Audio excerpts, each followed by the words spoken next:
गुज़श्ता एक बरस के दौरान एक बात वाज़ेह तौर पर महसूस की जा रही है कि 13 जमातों के इत्तेहाद पर मुश्तमिल हुकूमत पार्लियामान को मजबूत करने के लिए भरपूर अंदाज में कोशा है। तौहीन पार्लियामान का एक्ट हो, supreme court practice and procedure act या मिलिट्री एक्ट की मंजूरी समेत बहुत से ऐसे इकदाम हैं जिससे इस हुकूमत ने यह साबित करने की कोशिश की है कि वो पार्लियामान को उसकी रूह के मुताबिक खुद मुख्तार और पावरफुल बनाने की कोशिश कर रही है।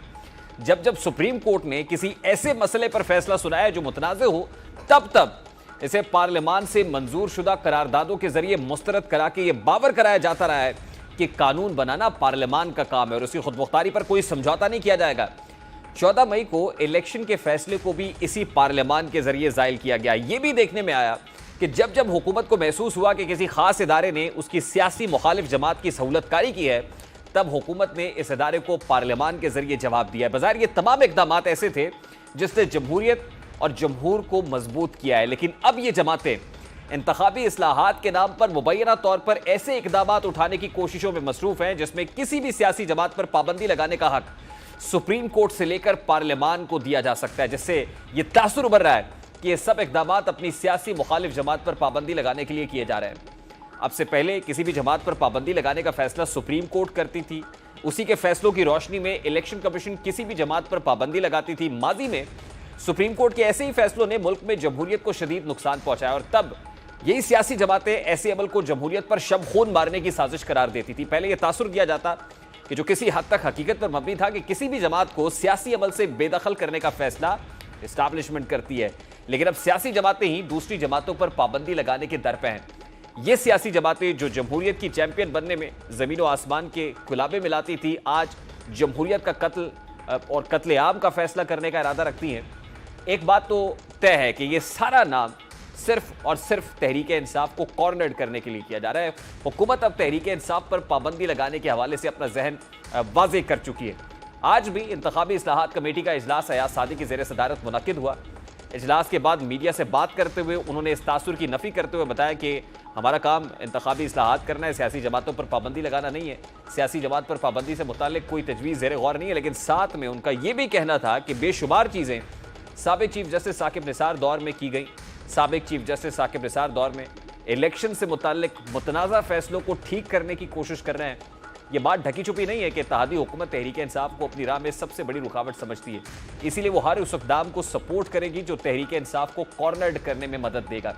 गुज़श्ता रोज़ सीनियर सहाफ़ी हामिद मीर ने एक प्रोग्राम के दौरान इस बात की तायद तब तक इलेक्शंस में नहीं जाएगी जब तक चेयरमैन तहरीक इंसाफ नाअहल ना हो जाए। हुकूमत में शामिल तमाम जमातें जमहूरियत की दाई हैं, लेकिन अब यही जमातें अपने मफाद के लिए दूसरी सियासी जमातों पर पाबंदियां लगाने के दर पे हैं। कुछ ऐसा कबल की बात है, ये जमातें किसी भी सियासी जमात पर पाबंदी हत्ता कि किसी भी रहनुमा की नाअहली के खिलाफ थी और बताती थी कि किसी भी जमात या रहनुमा पर पाबंदी लगाना मसले का हल नहीं है।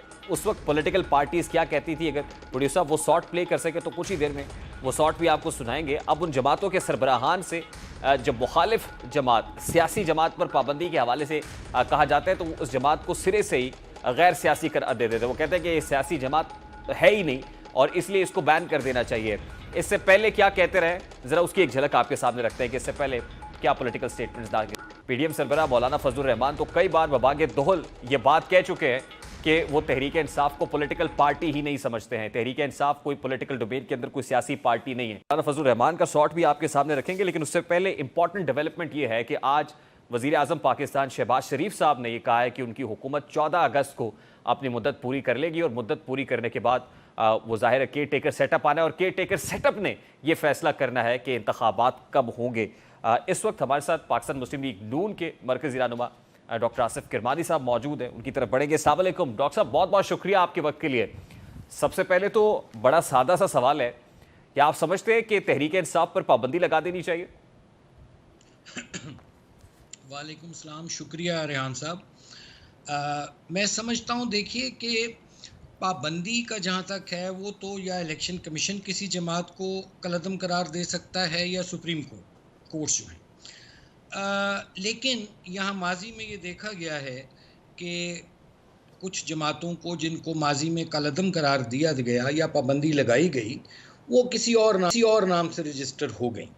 तो अगर इस पर भी पाबंदी लगेगी तो ज़ाहिर है किसी और नाम से भी रजिस्टर करवा सकते हैं। असल मसला और है, असल इशू ये है कि देखें पीटीआई तो पहले ही तितर बितर हुई हुई है और उसका एक पार्ट 2 भी आ गया है, वो जो क्या अदम इस्तेहकाम पार्टी। अच्छा, और लोग छोड़ रहे हैं उसको। लेकिन द रियल इशू जो है वो ये है कि जो सानहा 9 मई हुआ था, उसके जो किरदार हैं, जो मनसूबा साज हैं, जो मुआविन हैं, जो फैसिलिटेटर्स हैं, जिन्होंने उस सारे को पाया तकमील तक पहुँचाया और पाकिस्तान पर और पाक फ़ौज पर 9 मई को जो हमला किया गया, उन किरदारों को पकड़ना बहुत ज़रूरी है। ये पाबंदियां लगा देने से, कर देने से आपको वक्ती नताइज तो ज़रूर हासिल हो सकते हैं, लेकिन मैं समझता हूँ कि ये नौबत क्यों आ रही है, जो आज बातें हो रही हैं कि जी उस पर पाबंदी लगाई जानी चाहिए। असल चीज़ है कि जिन लोगों ने सानिया 9 मई के जो असल किरदार हैं, मास्टर माइंड हैं, उनको काबू करना बड़ा ज़रूरी है। और मुझे बड़े अफसोस से कहना पड़ रहा है कि आज भी कई लोग जो 9 मई तक पीटीआई की पॉलिसी या उसके चेयरमैन की पॉलिसी के ताबे थे, मुशावरत में शामिल थे, वो आज भी फिर रहे हैं, खुलेआम फिर रहे हैं और उनकी कोई पकड़ नहीं हो रही।